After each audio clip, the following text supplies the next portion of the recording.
Hello दोस्तों, मैं सचिन अरोड़ा एक बार फिर से आप सभी लोगों का स्वागत करता हूं अरोड़ा एजुकेटर के इस ऑफिशियल यूट्यूब प्लेटफॉर्म पे। So I hope you all are doing great. आप सब बहुत बढ़िया होंगे, बहुत अच्छे से एग्जाम की प्रिपरेशन भी कर रहे होंगे, बहुत लंबे समय से आप तैयारी कर रहे हैं और फाइनली 7 जनवरी को जो आपका पेपर है उसके लिए आप पूरे तरीके से तैयार हैं। लेकिन फिर भी कहीं ना कहीं आपके मन में ये डर है कि एग्जाम में कितना स्कोर कर पाएंगे। आपने बहुत अच्छे से पढ़ा है, रिवीजन भी आप अच्छे से कर पा रहे हैं, तो एक बार आज के सेशन यानी डे 6 में फिर से एनालाइज करने की कोशिश करते हैं कि आउट ऑफ 50 आप कितना स्कोर कर पाते हैं। नो डाउट ये जो सेशंस हैं ये आपके डर को कम करेंगे, आपकी प्रिपरेशन को एक सही दिशा देंगे और एग्जाम बिफोर एग्जाम यानी एग्जाम में जिस तरीके के क्वेश्चन एग्जाम में पूछे जाते हैं उसी लेटेस्ट पैटर्न पर इन सेशंस को रखा गया है। तो आज का टारगेट रखते हैं 50 में से 40 प्लस क्वेश्चन को सही करने का। अगर आप 40 प्लस कर पाते हैं तो इसका मतलब आप सेफर साइड में हैं, आपकी preparation up to the mark है। लेकिन अगर आप 40 प्लस नहीं कर पाते इसका मतलब कहीं ना कहीं कमी है, उस कमी को आपको सुधारने की रिक्वायरमेंट है। तो लेट्स गेट स्टार्टेड गाइस।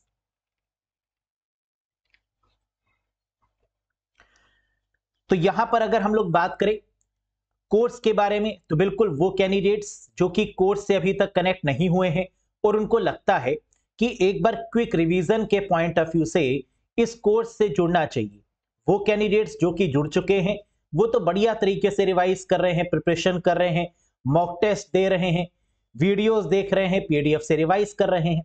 लेकिन वो कैंडिडेट्स जिनको लगता है कि आखिरी समय पर पढ़ा तो बहुत जगह से है और पढ़ा बहुत कुछ है, बुक से भी पढ़ा है लेकिन कॉन्फिडेंस नहीं बन रहा है, तो एक बार आप इस कोर्स से भी कनेक्ट होकर देखिए, आपको डिफरेंस पता चलेगा कि जो वाकई में एग्जाम में आने वाले क्वेश्चंस हैं वो कैसे होते हैं। आपको यह भी पता चलेगा कि कितने बारीकी से कॉन्सेप्ट को पढ़ना चाहिए। चाहे कोई भी टॉपिक हो, यहां पर MS Word, Excel, PowerPoint, email, Wikipedia या फिर रिजर्वेशंस के रिगार्डिंग, या बात करें आपकी basic knowledge of working in Windows के बारे में, या फिर प्रिंटर की वर्किंग को लेकर बात करें, स्कैनर की वर्किंग को लेकर बात करें, माइक्रोफोन की वर्किंग को लेकर बात करें, इन सभी टॉपिक्स पर यानी पूरे सिलेबस को यहां पर कवर किया गया है। टोटल वीडियोस आपको मिलेंगे 55, टोटल 60 आवर्स के ये वीडियोस होने वाले हैं, topic wise concept, topic wise MCQs के साथ में। अगर आप जुड़ना चाहते हैं इस कोर्स से तो अरोड़ा एजुकेटर एप्लीकेशन को इंस्टॉल करिएगा गूगल प्ले स्टोर और iOS स्टोर की मदद से और फिर आप इस कोर्स से कनेक्ट कर सकते हैं। सभी कुछ आपको यहां पर रिकॉर्डेड मोड में मिलेगा। जैसे ही आप कोर्स से कनेक्ट होते हैं ऑटोमेटिकली ये सभी चीजें आपको तुरंत की तुरंत एलोकेट हो जाएंगी। किसी भी कंफ्यूजन के रिगार्डिंग दिए गए नंबर पे व्हाट्सएप करके भी आप हमसे पूछ सकते हैं। तो चलिए बिना किसी देरी के शुरू करते हैं आज के इस सेशन को। पहला क्वेश्चन आपके स्क्रीन पर आ चुका है जो कि क्वेश्चन ऑफ द डे था प्रीवियस वाले सेशन का, जहां पर मैंने आपसे एक बढ़िया क्वेश्चन पूछा था। वो क्या था? This error occurs when the cell size is not large और wide enough to display the content. यानी ये क्वेश्चन पूछा जा रहा है एक्सेल से, और एक्सेल में हम जानते हैं बहुत तरीके की एरर होती है। वहीं से ये क्वेश्चन पूछा जा रहा है कि यह एरर तब होती है जब आंकड़ा बहुत बड़ा होता है, जब कंटेंट बहुत ज्यादा होता है और कॉलम की चौड़ाई कम होती है। तो इस केस में जो एरर आती है उसे बोलते हैं पाउंड एरर या हैश हैश हैश एरर। यानी करेक्ट आंसर बनेगा option number 3। Very good. Next, आज के सेशन का पहला क्वेश्चन ये रहा दोस्तों, पढ़िए और बताइए। अगर आपने कॉन्सेप्ट बढ़िया तरीके से पढ़े हैं तभी आप आज के सेशन में 40 प्लस स्कोर कर पाएंगे। तो चलो देखते हैं। इन MS Word 2021 which tab comes next to the reference tab? MS Word 2021 में रेफरेंसेस टैब के आगे कौन सा टैब आता है? सोच के बताओ, रेफरेंसेस के आगे वाला टैब कौन सा है? मेलिंग्स, रिव्यू, व्यू या लेआउट? रेफरेंसेस के जो पहले वाला टैब है उसे लेआउट बोलते हैं और रेफरेंसेस के जो बाद वाला टैब है उसे मेलिंग टैब के नाम से जाना जाता है। तो करेक्ट आंसर होगा मेलिंग्स। आप देख भी सकते हैं, अगर हम टैब की बात करें तो वैसे तो पहला टैब फाइल टैब होता है, जिसको हम लोग इग्नोर करते हैं क्योंकि फाइल टैब की मदद से हम सेव एज या प्रिंट ऑप्शन पे जाते हैं। इसीलिए पहला जो टैब यानी डिफॉल्ट टैब माना जाता है उसे होम टैब के नाम से जाना जाता है। Home, insert, draw, design, layout, references, mailings, review, view और हेल्प, यानी इन टैब्स के नाम भी आपको पता होने चाहिए और यह भी पता होना चाहिए कि कौन सा टैब किस नंबर पे आता है, क्योंकि कई बार ये भी क्वेश्चन पूछते हैं कि दूसरा टैब का नाम बताइए, तीसरे टैब का नाम बताइए या पहले टैब का नाम बताइए। तो टैब का सीक्वेंस भी आपको पता होना चाहिए इन तरीके के क्वेश्चंस के आंसर को करने के लिए। Very good. Next, in MS Word 2021 which paste option is not visible under home tab? MS Word 2021 में होम टैब के अंतर्गत कौन सा पेस्ट विकल्प नहीं दिखाई देता है? हम लोग एक चीज बहुत अच्छे से जानते हैं कि अगर MS Word 2021 या किसी भी वर्जन को ओपन करते हैं तो हमें वहां पर सबसे पहला जो बाय डिफॉल्ट टैब दिखता है वो होम टैब है। फाइल टैब के जस्ट बगल में होम टैब के नाम से बाय डिफॉल्ट दिखता है, जिसमें पेस्ट करने के ऑप्शंस हमें दिखाई देते हैं। वहां पर जब आप पेस्ट पर क्लिक करते हैं तो आपको नीचे कई सारे ऑप्शंस मिलते हैं, जैसे कीप सोर्स फॉर्मेटिंग होता है, मर्ज फॉर्मेटिंग होता है, पेस्ट इमेजेस नहीं होता, कीप टेक्स्ट ओनली ये भी होता है। तो करेक्ट आंसर होगा पहला, दूसरा और चौथा ये तो होते हैं, लेकिन पेस्ट इमेजेस के नाम से ऐसा कोई ऑप्शन नहीं होता है। तो करेक्ट आंसर होगा ऑप्शन नंबर 3। देख सकते हैं आप, होम पर आपने क्लिक किया, स्टार्टिंग में ही आपको पेस्ट का ऑप्शन दिखता है और जैसे ही आप पेस्ट पर क्लिक करते हैं तो आपको नीचे 3 तरीके के ऑप्शंस दिखाई देते हैं, कीप सोर्स फॉर्मेटिंग, मर्ज फॉर्मेटिंग और कीप टेक्स्ट ओनली। उसके बाद आपको paste special, set default paste ये भी ऑप्शंस दिखाई देते हैं। तो आंसर क्या हो गया, कौन सा ऑप्शन नहीं है? पेस्ट इमेजेस नाम का कोई भी ऑप्शन नहीं होता है। Very good. Third, how many types of change case options are available under MS Word 365? MS Word 365 के अंतर्गत कितने प्रकार के चेंज केस विकल्प उपलब्ध हैं? अगर हम लोग MS Word की बात करें और किसी भी वर्जन की बात करें, चेंज केस का मतलब क्या होता है? Upper case, lower case, sentence case, capitalize each word, toggle case, ये सब आपके चेंज केसेस के एग्जाम्पल हैं। तो कुल मिलाकर अगर हम देखें तो चेंज केस कितने होते हैं? 5, यानी करेक्ट आंसर होगा बिल्कुल सही, that is 5 types. Sentence case, lower case, upper case, capitalize each word और टॉगल केस, ये सब हमें कहां देखने को मिलते हैं? होम टैब के अंदर। होम टैब के अंदर कैपिटल ए और स्मॉल ए नाम का एक फीचर गिवन होता है। जब इस पर आप क्लिक करते हैं तो एक ड्रॉप डाउन ओपन होता है जिसमें ये पांचों ऑप्शन आपको दिखाई देते हैं। तो आंसर है 5 टाइप्स। एक क्वेश्चन और भी इंपॉर्टेंट है जो आप जानते हैं, चेंज केस की शॉर्टकट की। What is the shortcut key for change case, जिसकी मदद से आप अपर केस से लोअर केस में स्विच कर सकते हैं उस शॉर्टकट की मदद से? बिल्कुल सही आपने बताया, that is shift plus F3। जब हम शिफ्ट के साथ F3 प्लस प्रेस करते हैं तो हम लोग स्विच कर सकते हैं चेंज केस में, है ना? That is very very very important one. Next, what is the shortcut key for replace in Word 2019? MS Word 2019 में रिप्लेस की शॉर्टकट की क्या है? किसी भी वर्जन में पूछें रिप्लेस की शॉर्टकट की क्या होगी, बताइए मुझे। Control R, control F, control K या कंट्रोल H? बिल्कुल सही, कंट्रोल H की मदद से हम क्या करेंगे? फाइंड एंड रिप्लेस करेंगे। तो फाइंड एंड रिप्लेस पूछें या सिर्फ रिप्लेस पूछें, बात तो एक ही है। और आंसर क्या होगा दोस्तों? Control plus H. Control R की मदद से क्या होता है, राइट अलाइन। कंट्रोल एफ की मदद से क्या होता है, सिर्फ फाइंड। कंट्रोल के की मदद से क्या होता है, हाइपरलिंक। और control H, find and replace. Very good. Dash was first world processor that came in 1979। Dash पहला वर्ड प्रोसेसर था जो 1979 में आया था। वर्ड प्रोसेसर का मतलब क्या होता है, ऐसा सॉफ्टवेयर्स जो वर्ड में प्रोसेसिंग करते हैं। Bold, italic, underline, strikethrough, font के स्टाइल को बदलना, ये सारा काम वर्ड प्रोसेसर ही करता है।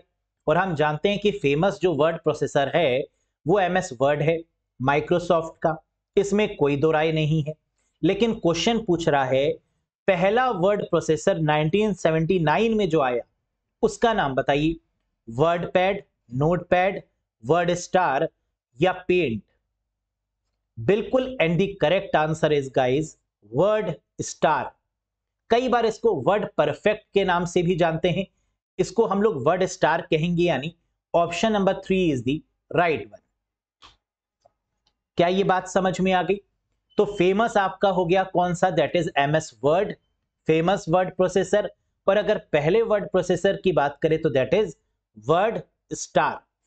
अगर क्वेश्चन ये पूछा जाए कि विंडोज में बाय डिफॉल्ट वर्ड प्रोसेसर कौन सा है, ऐसा वर्ड प्रोसेसर जो कि बाय डिफॉल्ट होता है, जैसे हमें इंस्टॉल करने की रिक्वायरमेंट नहीं है, जो पहले से ही विंडोज में हमें देखने को मिलता है, तो आंसर है वर्डपैड। और अगर टेक्स्ट एडिटर पूछें कि बाय डिफॉल्ट टेक्स्ट एडिटर कौन सा है, तो आंसर होगा नोटपैड, टेक्स्ट एडिटर के फॉर्मेट में। Very good. Next, what is control shift F5 in MS word 2021 used for? MS word 2021 में कंट्रोल शिफ्ट F5 का उपयोग किसके लिए किया जाता है? रिफ्रेश, हाइड बटन, बुकमार्क या फॉर्मेट पेंटर के लिए? बताइए मुझे।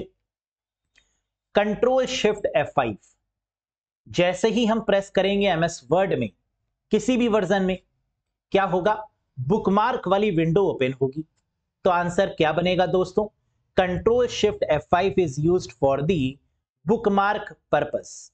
जहां पर MS वर्ड के किसी भी पेज को हम सेव यानी बुकमार्क कर सकते हैं और वापस से इस बुकमार्क वाले फीचर पर क्लिक करते ही उस पार्टिकुलर पेज को ओपन कर सकते हैं। तो आंसर क्या होगा? Control shift F5 for bookmark purpose. Exam में क्वेश्चन ये भी आ सकता है कि बुकमार्क के लिए कौन सी शॉर्टकट की का प्रयोग करते हैं MS वर्ड में। तो किसी भी वर्जन की बात की जाए, आंसर क्या होगा? कंट्रोल शिफ्ट F5 होगा। Very good. Next, read aloud facility is seen under which tab in MS word 2021? MS word 2021 में रीड अलाउड सुविधा किस टैब के अंतर्गत देखी जाती है? रीड अलाउड का मतलब क्या है? जैसे सपोज करिए कि मैंने ये लिखा है MS वर्ड में और मैंने अगर कुछ भी टाइप किया, मैं चाहता हूं कि MS वर्ड इसको खुद बोले, खुद पढ़े, कि ताकि मुझे सुनाई दे। कई बार क्या होता है, बहुत बड़े पैराग्राफ होते हैं और हमें चेक करना होता है कि इस पैराग्राफ में कोई गलती तो नहीं, तो हम उसको खुद पढ़ने के बजाय क्या करते हैं, उस पैराग्राफ को सिलेक्ट करते हैं, फिर रीड अलाउड करते हैं। तो कंप्यूटर में जो ऑटोमेटिकली स्पीकर लगा होता है उसकी मदद से वो खुद उसको पढ़ता है, पूरे पैराग्राफ को पढ़ता है और हमें समझ में आ जाता है अच्छा कि हमने इसको सही तरीके से लिखा है या नहीं लिखा। या कई बार प्रोनाउंसिएशन के लिए भी इसका यूज किया जाता है, या कई बार जो विजुअली इंपेयर्ड लोग हैं जो देख नहीं सकते, वो सुन के चीजों को समझ पाए, उनके लिए भी इसका प्रयोग किया जाता है। That is called read aloud feature, जो कि रिव्यू टैब के अंदर देखने को मिलता है। करेक्ट आंसर क्या है दोस्तों? Review tab. जब आप रिव्यू टैब पर क्लिक करेंगे MS वर्ड में, तो आपको एक बहुत बड़ा सा ए देखने को मिलेगा जिसके साथ में कुछ साउंड वेव्स टाइप की बनी होंगी, जिसका मतलब होता है रीड अलाउड स्पीच फीचर। समझ में आया?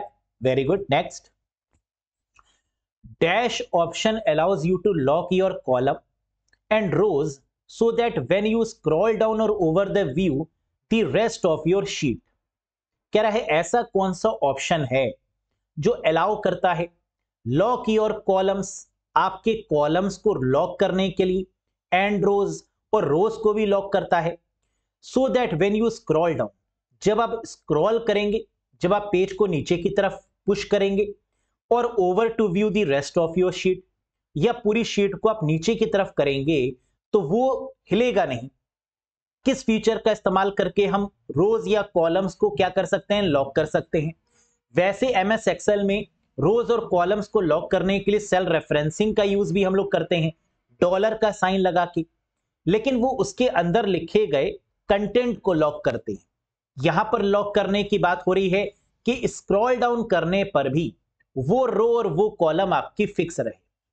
डैश विकल्प आपको अपने कॉलम या पंक्तियों को लॉक करने की अनुमति देता है ताकि जब आप नीचे या ऊपर स्क्रॉल करें तो अपनी शेष शीट देख सके। क्या होगा answer, lookup, cell referencing, free space या chart wizard. Very good, and the correct answer is freeze pane. Freeze pane की मदद से हम जिस भी कॉलम या रो को चाहें, फर्स्ट रो फर्स्ट कॉलम या किसी स्पेसिफिक रो स्पेसिफिक कॉलम को भी लॉक कर सकते हैं ताकि हमें कंटेंट बहुत प्रॉपर तरीके से विजिबल हो जब हम स्क्रॉल डाउन करें उस पर्टिकुलर शीट को। Very good. Dash type of chart is good for a single series of data. Data की एकल श्रृंखला के लिए किस प्रकार का चार्ट बढ़िया है, अच्छा है? कॉलम चार्ट, कोन चार्ट, लाइन चार्ट या pie chart. Single series of data को शो करने के लिए, एकल श्रृंखला को रिप्रेजेंट करने के लिए ज्यादातर जो इस्तेमाल किया जाता है वो है पाई चार्ट का। यानी करेक्ट आंसर क्या बनेगा, that is your pie chart. Pie chart का एक एडवांस फीचर भी है एमएस एक्सेल में जिसको डॉगनेट के नाम से भी जानते हैं, तो वो चार्ट भी काफी इस्तेमाल किया जाता है for the comparison purpose guys. Next, what is the Excel feature that displays only the data in columns according to specified criteria. Excel सुविधा जो निर्देशित मानदंडों के अनुसार केवल कॉलम में डेटा प्रदर्शित करती है उसे क्या बोलते हैं? ये तो बहुत आसान है, वो एक्सेल फॉर्मूला जो डिस्प्ले करती है only the data in columns specific criteria के अकॉर्डिंग। आंसर क्या होगा, फिल्टरिंग सॉर्टिंग फॉर्मूला या पाइवेट? बिल्कुल सही, the correct answer is filter. हम कई बार कॉलम्स में फिल्टर अप्लाई करते हैं कुछ स्पेसिफिक चीजों के अकॉर्डिंग डेटा को देखने के लिए, तो this is what we called filtering the data. Clear है? Very good. देख सकते हैं आप, हमने यहां पे कॉलम्स को क्या किया, फिल्टर कर दिया है। अब हम डेट के अकॉर्डिंग, अमाउंट के अकॉर्डिंग, कैटेगरी के अकॉर्डिंग या प्रोडक्ट के अकॉर्डिंग अपने डेटा को यहां पर कस्टमाइज कर सकते हैं, देख सकते हैं। और फिल्टरिंग का एक शॉर्टकट की भी होती है जो कि कई बार एग्जाम में पूछती है। एमएस एक्सेल में डेटा को फिल्टर करने के लिए जो शॉर्टकट की यूज की जाती है वो है कंट्रोल शिफ्ट एल। आप इसको प्रैक्टिकल भी करके देख सकते हैं। एमएस एक्सेल ओपन करिए, उसमें कुछ डेटा फिल करिए, कुछ कॉलम्स रखिए, कॉलम्स में कुछ वैल्यूज पुट करिए और कंट्रोल शिफ्ट एल करिए, तो आप देखेंगे कि ऑटोमेटिकली उन कॉलम्स पर फिल्टरिंग हो जाएगी। और यहां पर सॉर्ट एंड फिल्टर नाम का होम पर आपको ऑप्शन भी मिलता है। राइट हैंड साइड पर होम पर फिल्टर करके भी आप डायरेक्टली इस फीचर को अप्लाई कर सकते हैं। Very good. Dash Excel function returns true और फॉल्स बेस्ड ऑन टू और more conditions. Dash Excel function दो या दो से अधिक स्थितियों के आधार पर सही या गलत लौटाता है। वैसे एक्सेल में तो बहुत सारे फंक्शंस हैं, लेकिन एक ऐसा फंक्शन है जो आपको ट्रू या फॉल्स वैल्यू रिटर्न करेगा किसी कंडीशन के अकॉर्डिंग। ये कौन सा फंक्शन है guys? Average, ifs, concat, counta या and function? Very good, and the correct answer is and function. And function एक तरीके से लॉजिकल फंक्शन के तरीके से ट्रीट किया जाता है जिसका काम होता है ट्रू या फॉल्स वैल्यू को रिटर्न करना। एक तरीके से बूलियन फंक्शन के तरीके से भी इसको बोला जाता है। तो करेक्ट आंसर होगा एंड, जो रिप्रेजेंट करेगा ट्रू या फिर फॉल्स कंडीशन को। जैसे कि मैंने यहां पर आपको प्रैक्टिकली थोड़ा सा दिखाया भी है कि कैसे इसको कर सकते हैं। एंड फंक्शन का यूज, इसके अंदर कोई स्पेसिफिक कंडीशन, और आउटपुट ये देगा यस या नो, या आप कह सकते हैं ट्रू या फॉल्स के फॉर्मेट में। Very good. Under which tab the chart options are available in MS Excel 365? MS Excel 365 में चार्ट विकल्प किस टैब के अंतर्गत उपलब्ध है? डेटा, इंसर्ट, रिव्यू या व्यू? MS Excel में चार्ट जो फीचर है वो सबसे बढ़िया फीचर माना जाता है, क्योंकि इसके द्वारा किसी भी इंफॉर्मेशन को हम लोग ग्राफिकल व्यू में देख सकते हैं, चाहे वो बार चार्ट हो, पाई चार्ट हो, लाइन चार्ट हो या कोई भी चार्ट। और चार्ट को देखने के लिए कई बार हम लोग F11 की का भी यूज करते हैं, जिसकी मदद से आपकी चार्ट वाली विंडो अपीयर हो जाती है। लेकिन यहां पर कह रहा है ये जो चार्ट का ऑप्शन है ये किस टैब में दिखाई देता है? आंसर है इंसर्ट के अंतर्गत। जब हम लोग MS Excel ओपन करेंगे, इंसर्ट पर क्लिक करेंगे तो हम टेबल भी इंसर्ट कर सकते हैं, इलस्ट्रेशंस भी, एडिन्स भी, चार्ट भी, स्पार्क लाइन भी, फिल्टर, लिंक्स, टेक्स्ट, इन सभी चीजों को हम इंसर्ट कर सकते हैं। तो इंसर्ट के अंदर हमें क्या मिलता है? चार्ट का एक ऑप्शन भी मिलता है। Very good. Dash is the best alternative to MS Excel offered by Google company. Dash Google Inc द्वारा प्रस्तावित MS Excel का सबसे अच्छा विकल्प है। MS Excel किसका है? माइक्रोसॉफ्ट का। क्या गूगल ने भी MS Excel का कोई ऑल्टरनेटिव या कोई कंपटीशन देने के लिए कोई प्लेटफॉर्म डिजाइन किया है? जी हां, गूगल उसको बोलता है क्या? Google sheet. यानी गूगल की जो स्प्रेडशीट है उसका नाम क्या है? Google sheet. और MS Excel ये किसकी है? माइक्रोसॉफ्ट की स्प्रेडशीट। स्प्रेडशीट का मतलब एक ऐसा सॉफ्टवेयर जो रोज एंड कॉलम्स के फॉर्मेट में होता है। जैसे अगर मैं आपसे पूछूं कि सबसे पहली स्प्रेडशीट का नाम बताइए, can you name the very first spreadsheet, जिसे ओल्डेस्ट स्प्रेडशीट भी बोलते हैं? बिल्कुल सही, the correct answer is VC Calc। VC Calc आपकी सबसे पुरानी स्प्रेडशीट है। अगर मैं आपसे पूछूं कि डॉस प्लेटफॉर्म पर जो स्प्रेडशीट काम करती है वो कौन सी है? बहुत famous question. The answer is lotus 123, जिसका एक्सटेंशन होता है .123, जो काम करती है MS DOS यानी माइक्रोसॉफ्ट के डिस्क ऑपरेटिंग सिस्टम के ऊपर। माइक्रोसॉफ्ट की स्प्रेडशीट है MS Excel और गूगल की स्प्रेडशीट है Google sheet. Very good. Next, free online version of MS Excel is known as. MS Excel के मुफ्त ऑनलाइन संस्करण को किस रूप में जाना जाता है? MS Excel तो ज्यादातर क्या है? पेड है। माइक्रोसॉफ्ट की जितनी भी सर्विस होती है वो क्या होती है दोस्तों? पेड सर्विस कहलाती है। जो आप MS ऑफिस का जब पैकेज खरीदते हैं तो उसमें हमें MS वर्ड, एक्सेल या पावर पॉइंट देखने को मिलता है। लेकिन इसकी क्या कोई फ्री ऑनलाइन वर्जन भी है? जी हां, उसे क्या बोलते हैं जरा बताइए?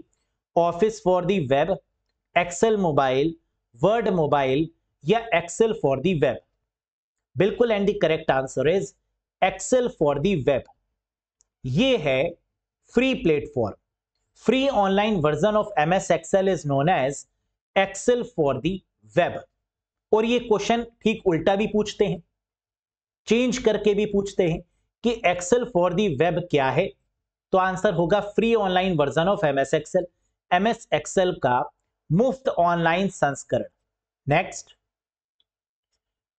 MS Excel file can not be directly imported exported as dash.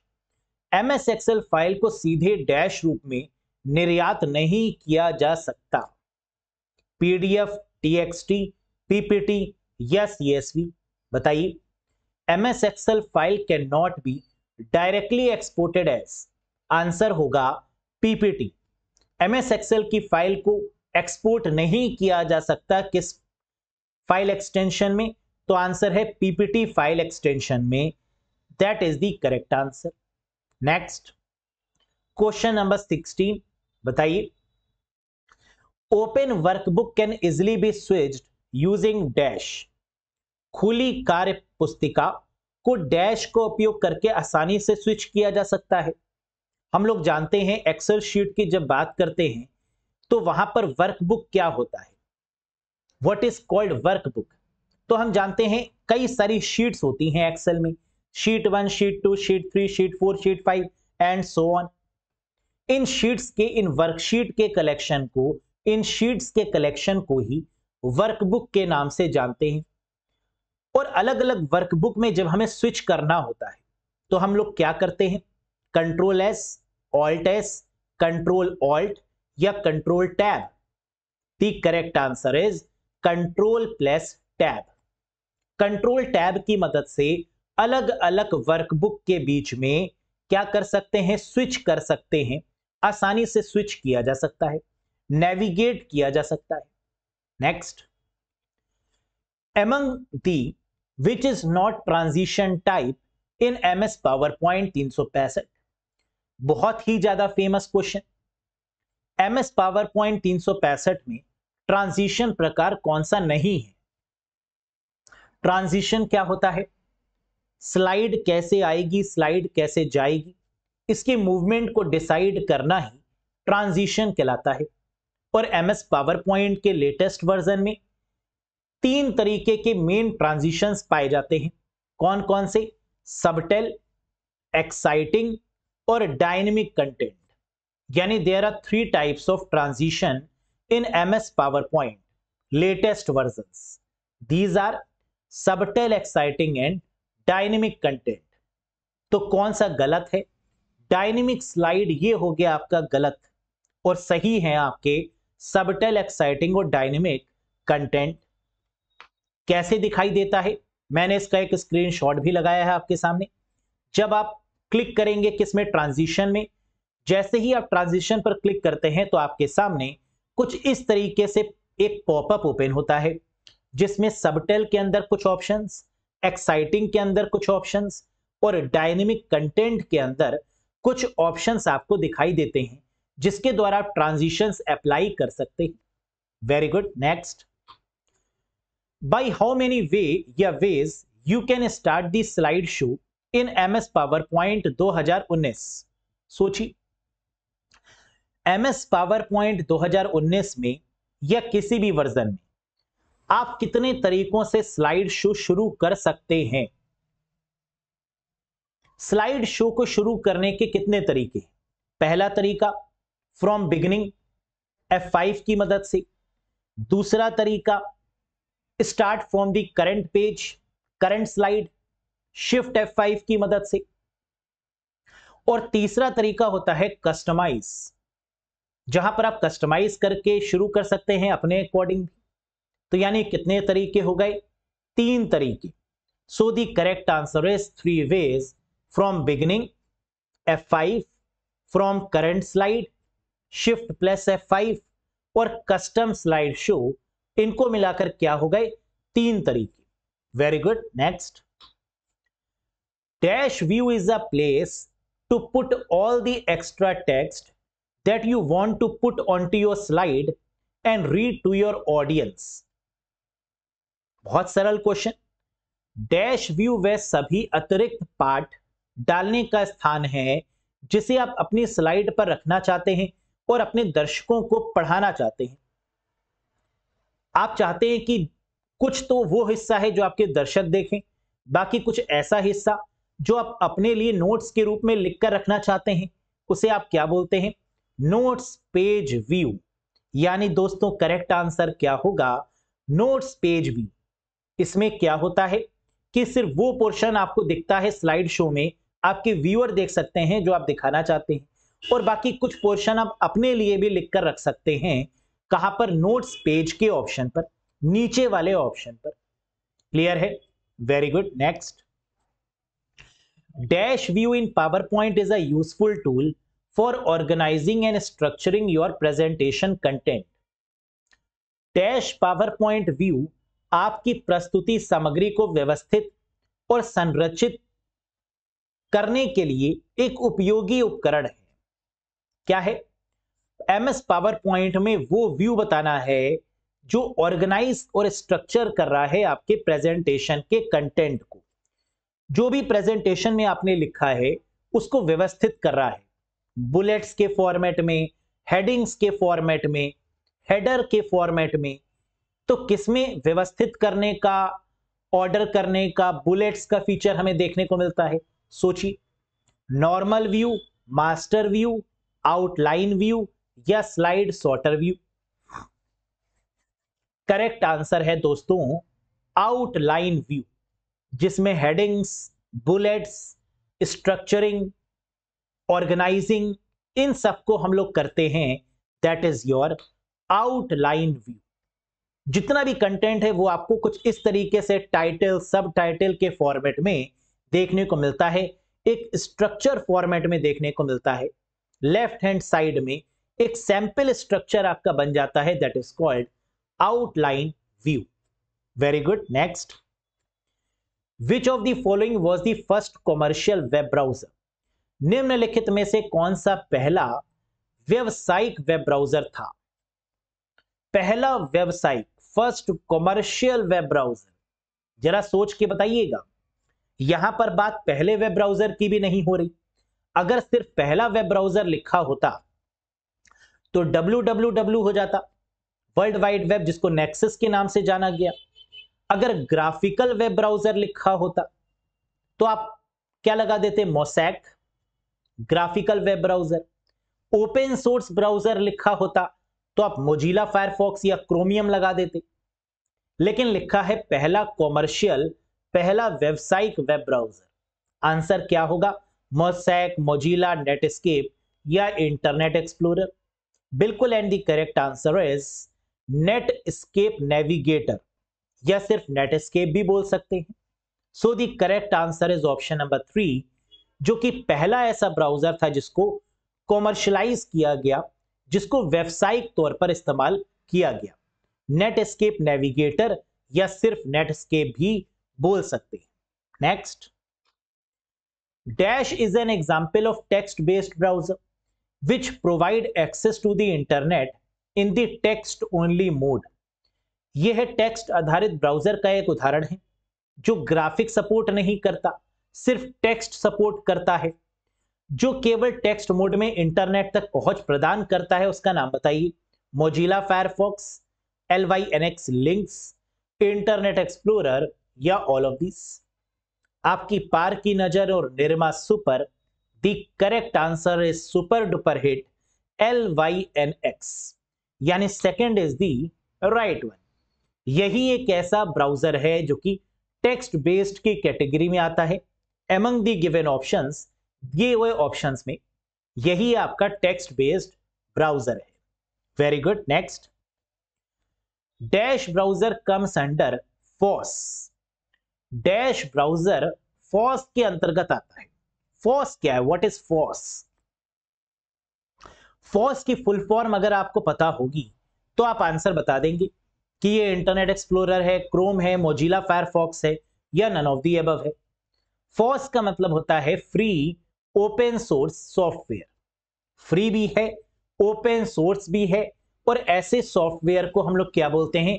FOSS, free open source software.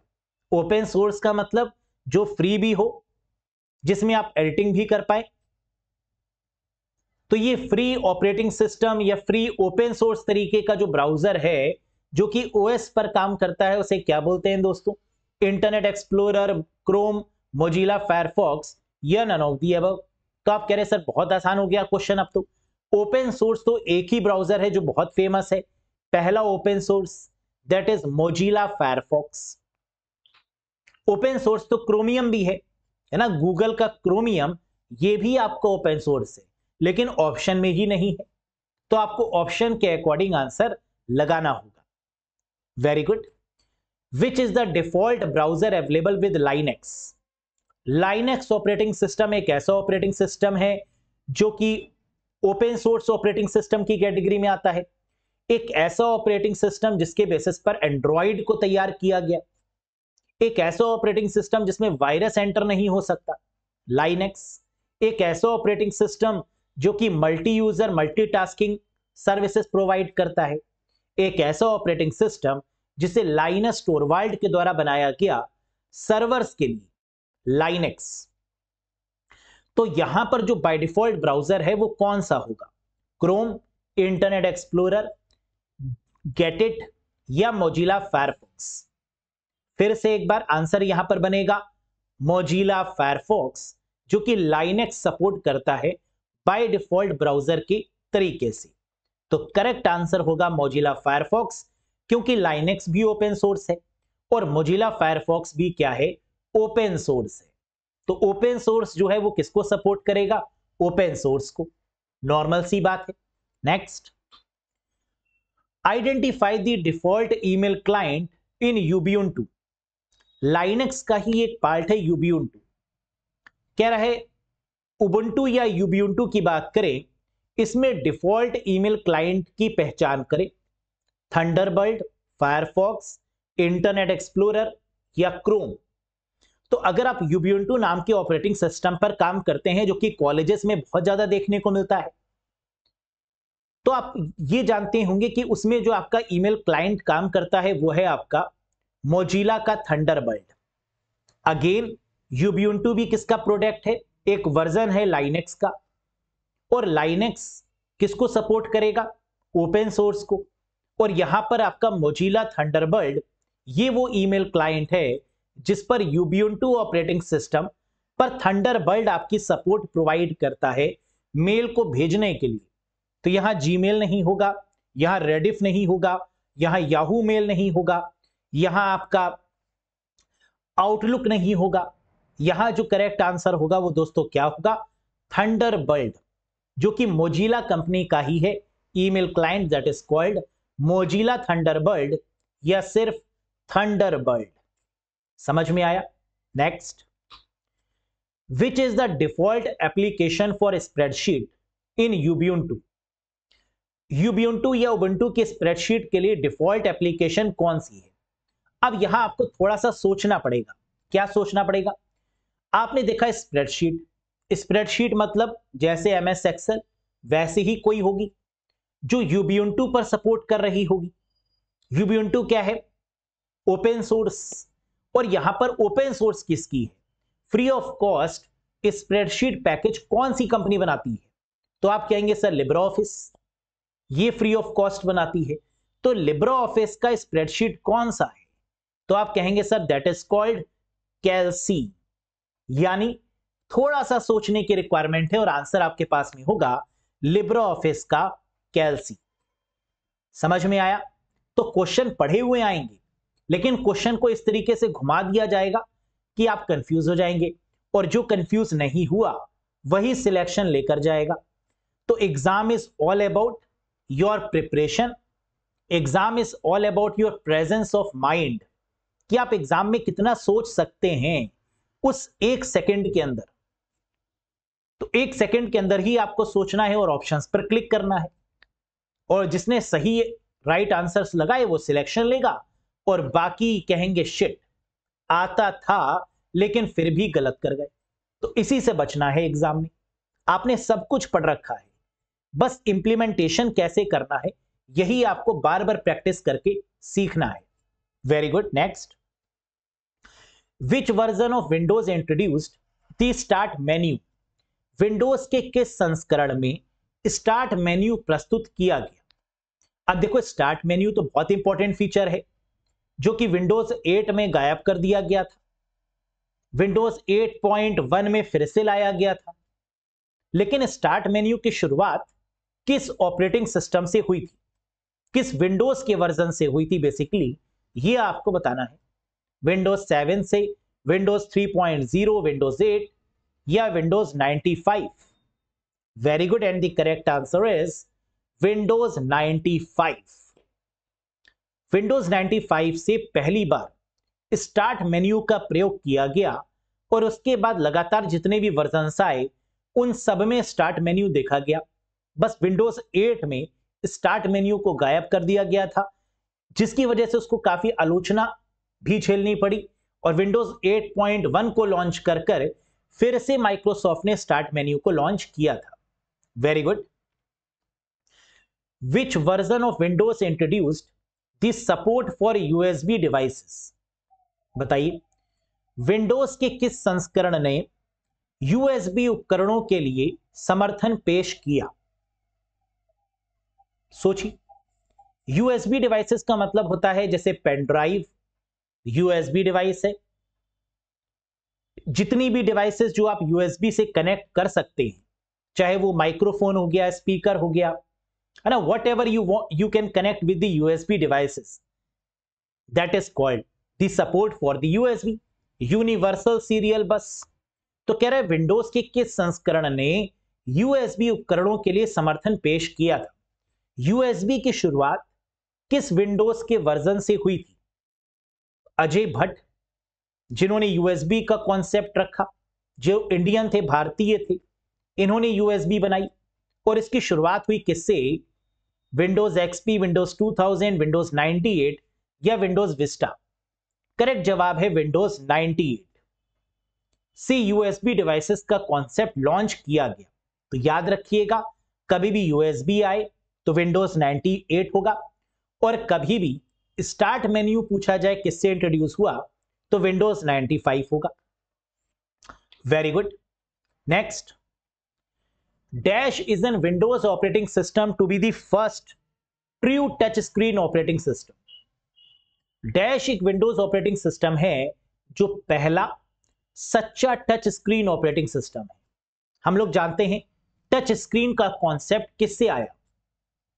पहले तो टच स्क्रीन नहीं हुआ करते थे हमारे ऑपरेटिंग सिस्टम, लेकिन धीरे धीरे हम लोग ने देखा कि एटीएम मशीन्स टच स्क्रीन हो गई, हमारे मोबाइल फोन्स टच स्क्रीन हो गए, ज्यादातर जो लैपटॉप्स आने लगे वो भी टच स्क्रीन फैसिलिटी के साथ में आने लगी। तो ये touch screen operating system Windows ने सबसे पहली बार किस ऑपरेटिंग सिस्टम में लॉन्च किया? First true touch screen operating system, पहला सच्चा टच स्क्रीन ऑपरेटिंग सिस्टम जिसे बोला जाता है वो क्या है? विंडोज 8, विंडोज 7, विंडोज 10 या विंडोज एक्सपी? विंडोज एक्सपी तो टच स्क्रीन नहीं है, ये तो आप जानते हैं।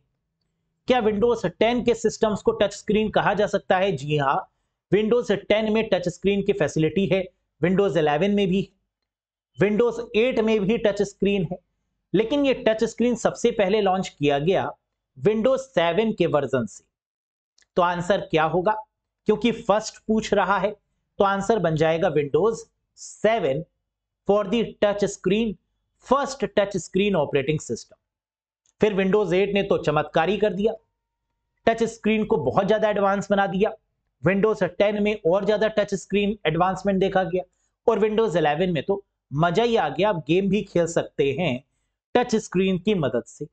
तो इस फीचर को बहुत ज्यादा एडवांस किया गया आगे आने वाले समय में, और अभी और भी ज्यादा एडवांस करने की रिक्वायरमेंट बनती है।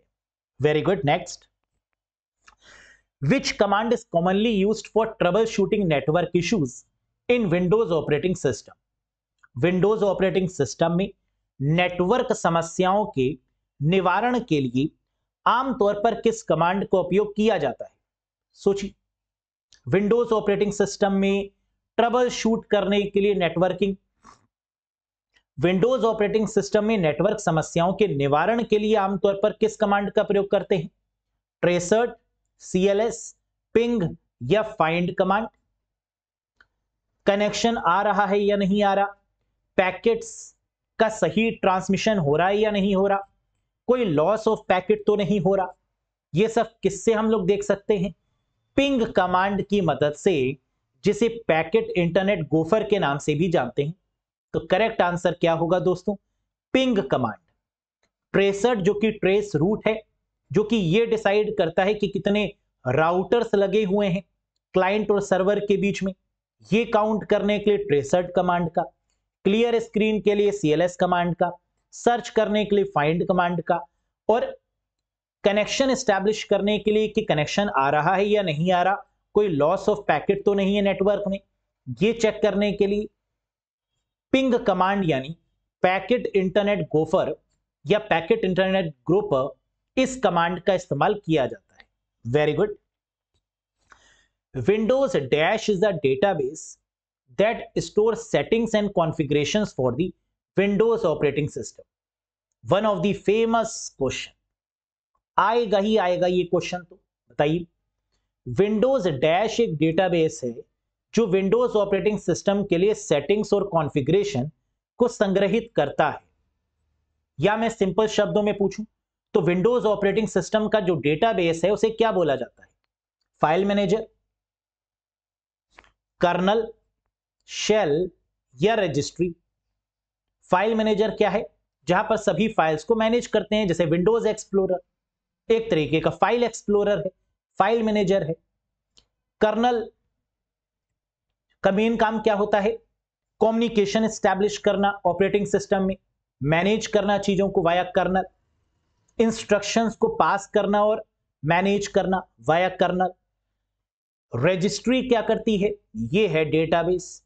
शेल तो आपका यूज होता है लाइनेक्स जैसे ऑपरेटिंग सिस्टम में, यूजर इंटरप्शन के पॉइंट ऑफ व्यू से, कि डायरेक्ट यूजर ना देकर हम लोग शेल के थ्रू ऑपरेटिंग सिस्टम को मैनेज करते हैं। लाइनेक्स ऑपरेटिंग सिस्टम में शेल का यूज किया जाता है। लेकिन विंडोज ऑपरेटिंग सिस्टम में डेटाबेस मैनेज करने के लिए रजिस्ट्री का प्रयोग करते हैं, और इसके लिए बहुत फेमस कमांड भी है, रेज एडिट के नाम से। शायद आपने इस कमांड का यूज किया होगा, बहुत फेमस कमांड है रेज एडिट। इसकी मदद से आप रजिस्ट्री में जाकर बदलाव कर सकते हैं। अगर आपको ऑपरेटिंग सिस्टम की नॉलेज है तो आप रजिस्ट्री एडिट .exe कमांड की मदद से बहुत प्यारे प्यारे काम कर सकते हैं। जैसे आप पूरे विंडोज ऑपरेटिंग सिस्टम का कंट्रोल किसी को दे भी सकते हैं, किसी से ले भी सकते हैं, एज वेल एज वायरस से तक आप प्रोटेक्शन कर सकते हैं अगर आपको थोड़ी सी भी नॉलेज है regedit.exe के बारे में। यह है आपका basically database of Windows operating system. Very good. Dash is a built-in antivirus software that provide protection against malware and virus in Windows operating system। बताइए। Dash एक अंतर्निहित एंटीवायरस सॉफ्टवेयर है जो विंडोज ऑपरेटिंग सिस्टम में malware और virus से सुरक्षा प्रदान करता है। मैलवेयर और वायरस से सुरक्षा प्रदान करने के लिए विंडोज ऑपरेटिंग सिस्टम के पास एक एंटीवायरस है जो कि बहुत बहुत फेमस है। बैंकिंग फील्ड में बहुत ज्यादा यूज किया जाता है इसका, मैकएफी, एवीरा, नॉर्टन या defender. Very good, and the correct answer is defender. Windows defender या माइक्रोसॉफ्ट डिफेंडर के नाम से इसको जानते हैं। बिल्ट इन है, जो कि मैलवेयर और वायरस से प्रोटेक्शन प्रोवाइड करने में काफी हद तक सक्षम है, कैपेबल है। विंडोज डिफेंडर या माइक्रोसॉफ्ट डिफेंडर के नाम से भी इसको जानते हैं। Next, dash is the default browser for Windows 11। Windows 11 के लिए जो डिफॉल्ट ब्राउजर है वो कौन सा है? Internet Explorer, Google Chrome, Edge या सफारी? सोचिए। अगर हम लोग विंडोज के पहले वाले वर्जन की बात करें, पुराने वर्जन की बात करें, तो यहां पर जो बाय डिफॉल्ट देखा जाता था वो इंटरनेट एक्सप्लोरर था, और जैसे जैसे समय आगे बढ़ा इंटरनेट एक्सप्लोरर बंद कर दिया गया और इसकी जगह पर आ गया एज। तो विंडोज 11 क्या है? लेटेस्ट। यस। और लेटेस्ट ब्राउजर कौन सा है? इंटरनेट एक्सप्लोरर नहीं, एज। तो करेक्ट आंसर हो गया आपका ऑप्शन नंबर 3। लेकिन अगर क्वेश्चन में वर्जन ना दिया हो और पूछा जाए कि what is the by default browser of Windows या what is the by default browser of Microsoft, तो इस केस में आंसर इंटरनेट एक्सप्लोरर भी हो सकता है और एज भी हो सकता है। लेकिन सपोज करो अगर दोनों दे दिए गए, इंटरनेट एक्सप्लोरर भी और एज भी, और बाय डिफॉल्ट दे दिया गया और विंडोज का वर्जन नहीं लिखा गया, तो क्या करेंगे? तो आप समझ जाइए कि बात नए वाले की हो रही है, क्योंकि इंटरनेट एक्सप्लोरर पहले आपका बाय डिफॉल्ट था, एज आपका अब बाय डिफॉल्ट है, और इंटरनेट एक्सप्लोरर की सेवाओं को बंद कर दिया गया है। तो नॉर्मल तौर पर जो आपका आंसर बनेगा वो एज बनेगा। लेकिन अगर एज ऑप्शन में नहीं है और bye default browser for Windows है, तो फिर आंसर लगा दीजिए इंटरनेट एक्सप्लोरर। समझ में आया? तो इसका मतलब कॉन्सेप्चुअल नॉलेज बहुत जरूरी है ऑप्शन से खेलने के लिए, क्योंकि क्वेश्चन में जरा सी भी अगर बदलाव किया जाएगा तो ऑप्शंस आपके बदल जाएंगे. Yes, very good. This contains date, comma, time and pinned applications in Windows operating system. इनमें विंडोज ऑपरेटिंग सिस्टम में दिनांक, समय और पिन किए गए एप्लीकेशंस शामिल हैं. तो हम जिन एप्लीकेशंस को पिन करते हैं वो कहा जाती हैं, या डेट और टाइम अगर हमें देखना हो तो हम किस में देखेंगे? सीमॉस की मदद से. कॉम्प्लीमेंट्री मेटल ऑक्साइड सेमीकंडक्टर जो हमें डेट और टाइम को दिखाने में मदद करती है. एक बैटरी होती है लगी हुई जो रेगुलर डेट और टाइम को शो करती है. कहां पर? टास्क बार में. टास्क बार के एक्शन सेंटर में. आप जानते हैं टास्क बार में नीचे राइट हैंड साइड में दिया होता है एक्शन सेंटर, जिसको कई बार नोटिफिकेशन एरिया के नाम से भी जानते हैं. वहां पर हमें डेट, टाइम और भी ज्यादा सेटिंग्स देखने को मिलती हैं, जैसे वॉल्यूम कंट्रोल करना हो, वाईफाई के सिग्नल्स को देखना हो, ये सब हमें टास्क बार में देखने को मिलता है. तो करेक्ट आंसर क्या होगा गाइस? Task bar. और टास्क बार का राइट वाला side that is called notification area, action centre.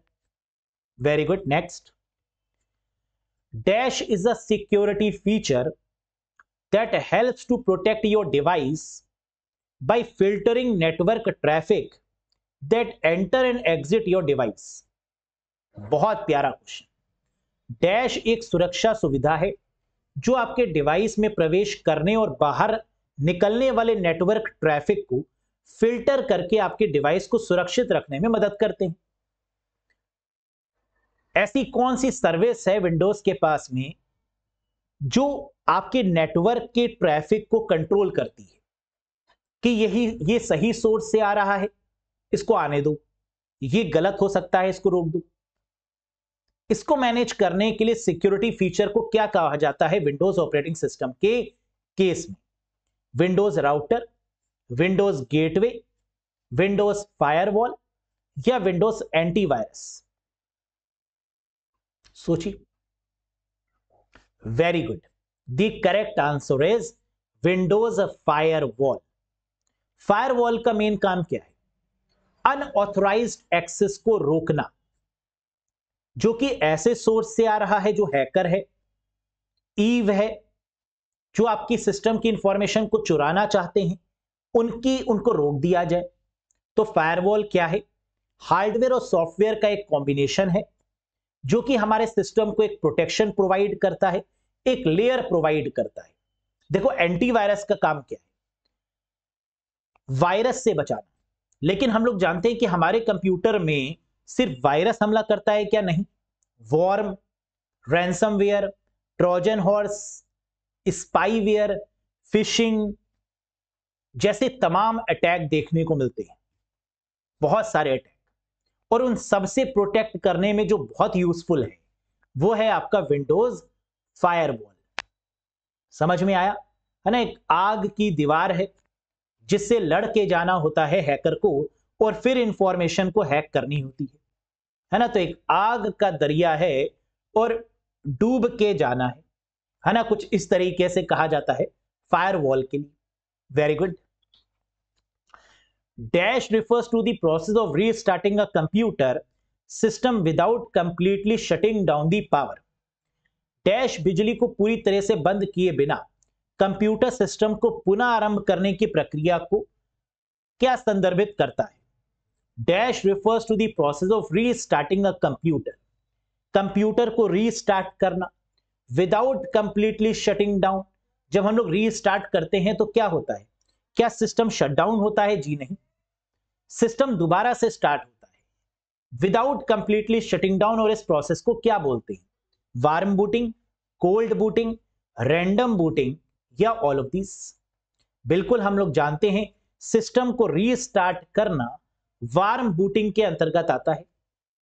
तो restart means warm booting, shutdown करके ऑन करना कोल्ड बूटिंग, और अपने आप बंद हो जाना सिस्टम. चलते चलते कई बार आप देखते हैं कि आपका सिस्टम करप्ट हो जाता है, फाइल्स करप्ट हो जाती हैं, जिसकी वजह से सिस्टम अपने आप बंद खुल होने लगता है, जिस पर हमारा कोई कंट्रोल नहीं रहता, that is called random booting.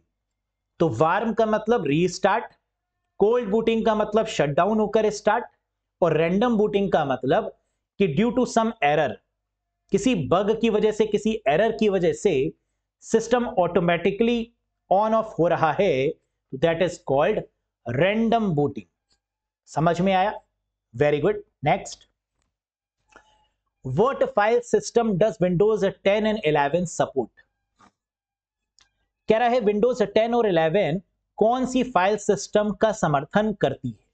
सोचो, विंडोज 10 और 11 कौन सी फाइल सिस्टम को सपोर्ट करती है? फाइल सिस्टम का मतलब क्या होता है? जो हमारा विंडोज या कोई भी ऑपरेटिंग सिस्टम है वो किसी ना किसी फाइल सिस्टम पर काम करता है, जैसे fat file allocation table, NTFS new technology file system, fat 16, fat 32, fat 64, अलग अलग तरीके के हमारे फाइल सिस्टम्स हैं। विंडोज 10 और 11 जितने भी लेटेस्ट वाले विंडोज के ऑपरेटिंग सिस्टम हैं वो सब एनटीएफएस फाइल सिस्टम को सपोर्ट करते हैं। तो करेक्ट आंसर क्या होगा? New technology file system, that is the correct one. NTFS new technology file system. Next, in Windows operating system dash is the process of dividing the disk into tracks and sectors. Windows operating system में disk को track और sector में विभाजित करने की प्रक्रिया क्या कहलाती है? क्या हार्ड डिस्क में डेटा जब हमारा डिलीट हो जाता है क्या हम उसको रिकवर कर सकते हैं? बिल्कुल। There are so many softwares, बहुत सारे सॉफ्टवेयर्स हैं जिसकी मदद से हम डेटा को दोबारा से रिकवर कर लेते हैं।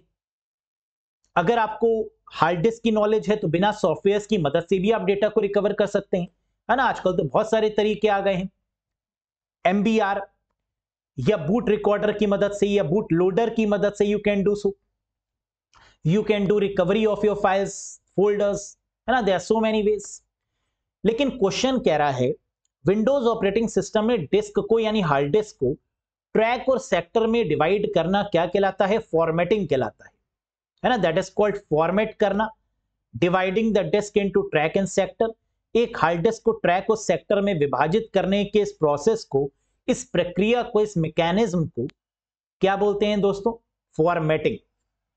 पार्टीशनिंग क्या होता है? What is partitioning?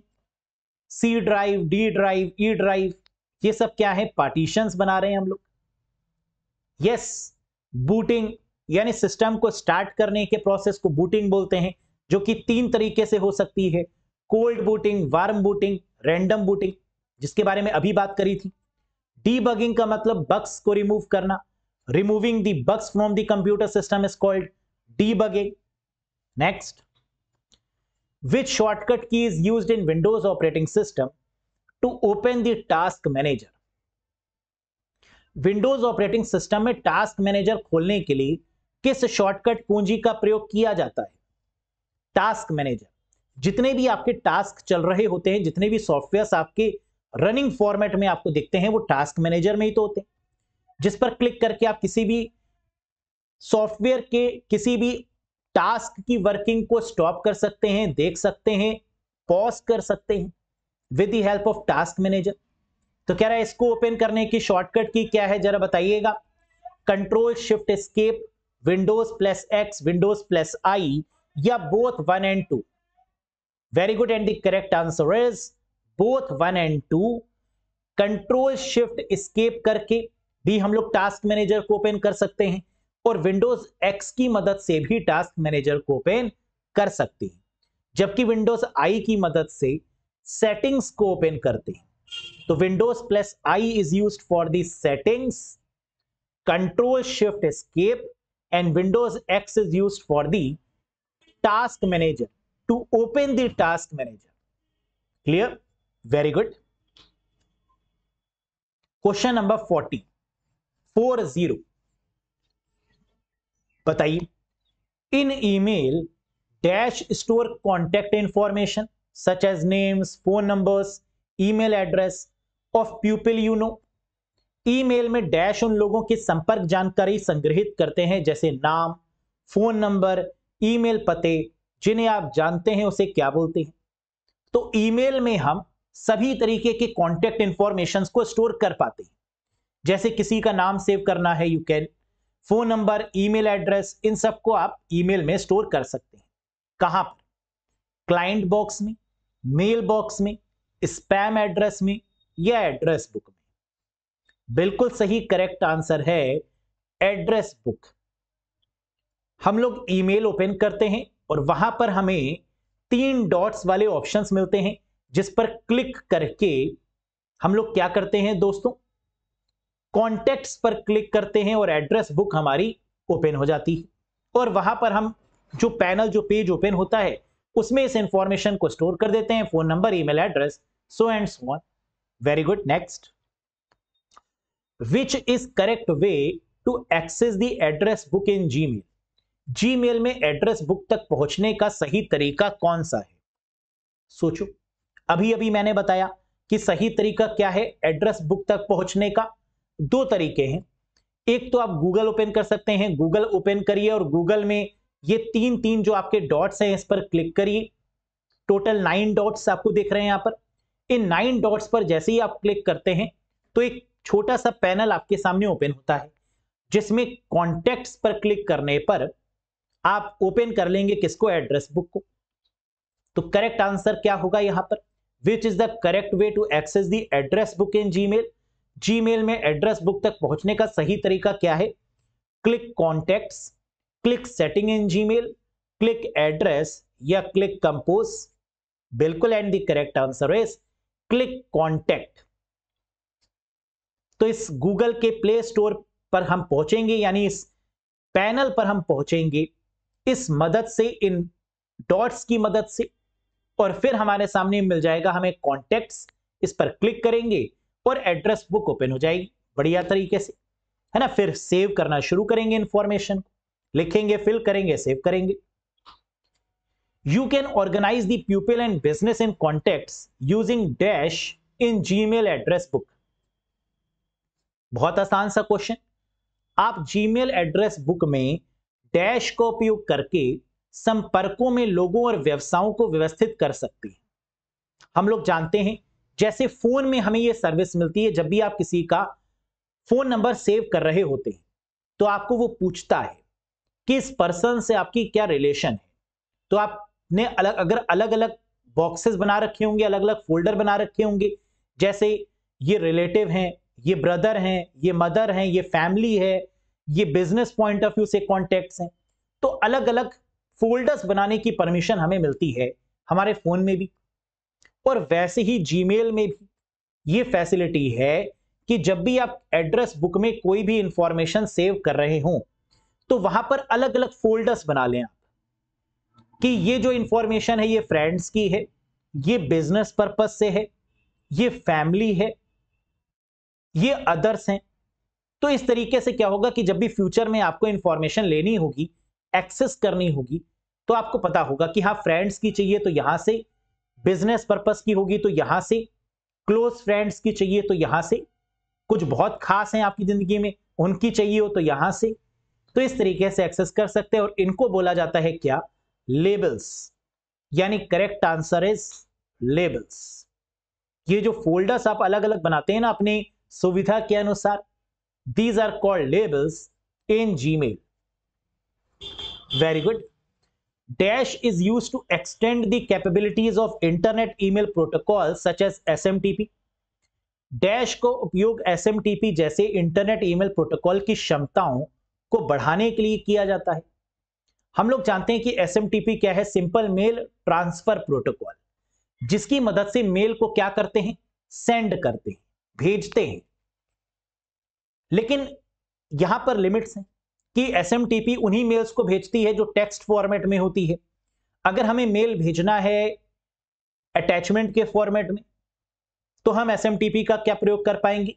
जी हां, SMTP की कैपेबिलिटीज को बढ़ाना पड़ेगा और माइम का यूज करना पड़ेगा। तो यानी SMTP का जो एक्सटेंडेड फॉर्म है वो क्या है?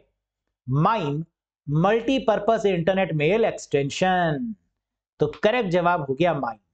तो अटैचमेंट की बात हो, वीडियोस की बात हो, इमेजेस की बात हो, या किसी फाइल्स को अटैच करने की बात हो, या एसएमटीपी के एक्सटेंड करने की बात हो, इसकी कैपेबिलिटीज को, इन सभी केसेस में आंसर क्या बनेगा? MIME, multipurpose internet mail extension protocol. Very good. Next, dash number of ticket passenger can book in a month from one non Aadhaar linked user ID on the IRCTC website. IRCTC website पर एक गैर आधार linked user ID से यात्री एक महीने में कितने ticket book कर सकता है? अगर आपकी आईडी आधार से लिंक नहीं है, किसमें? आईआरसीटीसी वेबसाइट पर, तो आपकी जो लिमिट है बुकिंग की वो और कम होने वाली है। और ये लिमिट कितनी रह जाएगी दोस्तों? 12। 12 नंबर ऑफ टिकट्स, यानी 12 ही टिकट आप बुक कर पाएंगे एक महीने में, अगर आपकी जो आईडी है आईआरसीटीसी की वो आधार से लिंक नहीं है तो। और अगर यही आपने अपनी आईडी को आधार से लिंक कर दिया तो हो जाएगी ये संख्या दुगनी, यानी 24। तो आधार से लिंक होने के बाद में 24 number of tickets you can book in a month, else you can book only 12 number of tickets in a month without Aadhaar linked, non Aadhaar linked। समझ में आई बात? बहुत बढ़िया। Next, the dash port is normally the microphone input. Dash port सामान्यतः microphone input के तरीके से प्रयोग किया जाता है। माइक्रोफोन के लिए जो इनपुट पोर्ट यूज किया जाता है उसका कलर क्या होता है? पिंक, लाइट ब्लू, ग्रीन या ब्लैक? बिल्कुल, and the correct answer is pink colour. तो माइक्रोफोन के इनपुट के लिए जो कलर यूज होता है वो क्या है? Pink. Pink for the microphone, green for headphone और स्पीकर, और light blue for the analogue inputs. Pink colour microphone के लिए, ग्रीन कलर हेडफोन या स्पीकर्स को कनेक्ट करने के लिए, और लाइट ब्लू कलर का जो पोर्ट है उसकी मदद से आप एनालॉग इनपुट्स को सिग्नल दे सकते हैं, कनेक्ट कर सकते हैं। Very good. Next, what is the name of virtual assistant or digital assistant included in MS Windows 10? MS Windows 10 या 11 में जो शामिल वर्चुअल असिस्टेंट है उसका नाम क्या है? बताइए। सिरी, एलेक्सा, कोर्टाना या बिक्सबी? हम लोग जानते हैं कि आर्टिफिशियल इंटेलिजेंस विंडोज 11 में भी ऐड किया गया है, जिसको को पायलट के नाम से जानते हैं। तो विंडोज 11 में जो आर्टिफिशियल इंटेलिजेंस वाला फीचर है दैट इज कॉल्ड को पायलट, लेकिन विंडोज 10 में इसको नाम दिया गया था virtual assistant that is called Cortana. बिल्कुल, दैट इज कॉल्ड कोर्टाना। और अगर एप्पल के डिवाइसेस में बात करें तो दैट इज सिरी, अमेजॉन की बात करें तो दैट इज एलेक्सा, सैमसंग की बात करें तो वर्चुअल असिस्टेंट है आपका Bixby. Yes, very good. Next, What programming language is Wikipedia made in? Wikipedia किस प्रोग्रामिंग भाषा में बना है? Wikipedia जो कि फ्री इंसाइक्लोपीडिया है, जो कि नॉन रिलायबल इन नेचर है, जिसमें पर्सन्स को विकीपीडियंस बोला जाता है। बताइए, विकीपीडिया के सेंस में जो ये लैंग्वेज बनी, यानी जो ये वेबसाइट बनी, ये किस प्रोग्रामिंग लैंग्वेज के बेसिस पर बनी जहां पर हम अपने आर्टिकल्स को पब्लिश कर सकते हैं? सी, सी प्लस प्लस, जावा या पीएचपी? बिल्कुल सही, that is not Java, that is PHP, hypertext preprocessor. PHP की full form hypertext preprocessor, that is called PHP, और इसी में बनी है हमारी विकीपीडिया वेबसाइट। तो what programming language is Wikipedia made in? Wikipedia जो कि एक विकी है, और विकी का मतलब होता है क्विक, पीडिया का मतलब होता है इंसाइक्लोपीडिया, जिसे क्विक इंसाइक्लोपीडिया के नाम से भी जानते हैं, विकी वेबसाइट के नाम से भी जानते हैं। तो ये बनी है आपकी किसमें गाइस? पीएचपी प्रोग्रामिंग लैंग्वेज में। Next, a maximum of dash berth या seat can be book at a time for a specified journey between any two station in Tatkal ticket. तत्काल हम लोग बुक कर सकते हैं 24 घंटे पहले, ये तो नियम आप जानते हैं। तत्काल टिकट में किन्हीं दो स्टेशनों के बीच एक निर्दिष्ट यात्रा के लिए एक समय में अधिकतम कितनी बर्थ या सीटें बुक की जा सकती हैं। अगर आप तत्काल में सफर करना चाहते हैं तत्काल टिकट लेकर, तो आप कितने बर्थ या कितने सीट बुक कर सकते हैं एक समय पर? 4, 5, 6 या 7? करेक्ट आंसर है दोस्तों क्या? 6, 6 सीट, 6 बर्थ आप 6 सीट या 6 बर्थ आप बुक कर सकते हैं तत्काल टिकट की मदद से, not more than that. Very good. Next, लिखते रहिएगा इंपॉर्टेंट पॉइंट्स को।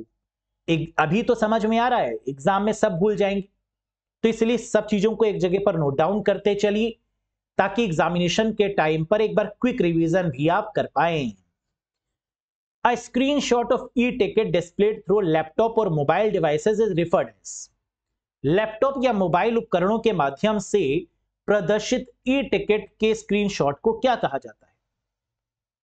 कई बार हम लोग क्या करते हैं, टिकट बुक करते हैं, बुक करने के बाद उसका स्क्रीनशॉट ले लेते हैं लैपटॉप से या मोबाइल डिवाइसेस से, तो है तो वो टिकट, लेकिन उस स्क्रीनशॉट को क्या बोलते हैं जो हम लोग मोबाइल में या अपने लैपटॉप पर या अपने किसी भी गैजेट पर लेते हैं? Electronic reservation slip. उस टिकट को, उस ई टिकट को क्या बोलेंगे? ERS, virtual reservation message VRM, passenger reservation system PRS, या नन ऑफ दीज? सोचो, जो स्क्रीनशॉट लिया गया है उस टिकट को क्या बोलेंगे? करेक्ट आंसर है वर्चुअल रिजर्वेशन मैसेज यानी VRM। इसकी फुल फॉर्म भी याद रखिएगा और इसकी शॉर्ट फॉर्म है VRM, वर्चुअल रिजर्वेशन मैसेज। यानी जितने भी स्क्रीनशॉट होते हैं उनको हम लोग वर्चुअल मैसेजेस के रिस्पेक्ट में जानते हैं। वर्चुअल मतलब जो एक्चुअली में टिकट नहीं है, उसकी सॉफ्ट कॉपी है, that is called virtual reservation message. Very good. आखिरी question, question number 50 guys. The dash is the first wiki or user editable website. It was launched in 25th of March 1995 by programmer Ward Cunningham। Dash पहली विकी या उपयोगकर्ता संपादन योग्य website है। इसे 25 मार्च 1995 को programmer ward Cunningham द्वारा लॉन्च किया गया था। विकीपीडिया, एनसाइक्लोपीडिया ब्रिटानिका, स्कॉलरपीडिया या विकी वेब? क्या होगा आंसर? सबसे पहली जो आपकी विकी वेबसाइट थी, जिसे क्विक भी बोला जाता है, विकी का मतलब क्विक अभी बताया मैंने, उसका नाम है दोस्तों Vicky web. www.wiki-web is the first wiki website developed in 25th of March 1995 by programmer named as word Cunningham के द्वारा इसको डेवलप किया गया था। फिर आगे आने वाले समय में विकीपीडिया और सबसे ज्यादा भरोसेमंद वेबसाइट एनसाइक्लोपीडिया ब्रिटानिका, स्कॉलरपीडिया जैसी वेबसाइट्स बनाई गई, लेकिन पहली रही आपकी विकी वेब। तो 50 में से आपने कितना स्कोर किया, एक बार कमेंट करके बताइएगा कि आउट ऑफ 50 आज के सेशन में आपका स्कोर कैसा रहा। और साथ ही साथ क्वेश्चन ऑफ द डे भी आ चुका है आपके स्क्रीन पर, जिसे लॉक करना है आपको और बताना है कि इन 4 ऑप्शंस में से आपका विचार किस पार्टिकुलर ऑप्शन पर है। पढ़िए, what's considered the backbone of the world wide web? World wide web www, जिसको टिम बर्नर्स ली के द्वारा बनाया गया। www जो कि इंटरनेट से कई मायनों में अलग है। www की रीढ़ किसे माना जाता है? URL, uniform source locator, HTML hypertext markup language, HTTP hypertext transfer protocol या FTP फाइल ट्रांसफर प्रोटोकॉल? बताइएगा इसका आंसर अगर आपको पता है तो कमेंट बॉक्स में कमेंट करके। सेशन कैसा लगा? अगर पसंद आया हो तो एक बार लाइक करिएगा, चैनल पर नए हो तो सब्सक्राइब जरूर करिएगा और साथ ही साथ बताइएगा कि सर कॉन्फिडेंस लेवल कैसा है। मुझे बताइएगा कि जो अभी तक सेशंस लिए हैं क्या वो सारे सेशंस आपको समझ में आए, कहीं पर कोई भी कंफ्यूजन, कोई भी डाउट अगर लगा हो तो कमेंट बॉक्स में कमेंट कर दीजिएगा, सर यहां पर ये डाउट है, ये समझ में नहीं आ रहा है, तो मैं कमेंट में आपका रिप्लाई जरूर करूंगा। साथ ही साथ अगर आपको लगता है कि इन आखिरी के बचे हुए दिनों में एक बार क्विक रिवीजन कर लेना चाहिए, पीडीएफ्स की मदद से 10-10 घंटे पढ़ाई करके एक बार वीडियोस को भी देख लेना चाहिए, then you can also join the batch, the best computer batch for the UPPSC APS with full computer course including PDF videos and mock test. If you want to join, then click on the application, then you can download the application from the Play Store iOS store की मदद से Arora educator application को install करिएगा, UPPSC APS के batch पर click करिएगा और जुड़ जाइएगा। किसी भी कंफ्यूजन के रिगार्डिंग, किसी भी डाउट के रिगार्डिंग दिए गए नंबर पे व्हाट्सएप करके भी आप हमसे अपने कंफ्यूजन को रिजॉल्व कर सकते हैं। तो that's all for today guys, आज के सेशन के लिए बस इतना ही। बहुत जल्द मिलेंगे एक नेक्स्ट सेशन के साथ। Till then bye bye and take care guys, thank you very much.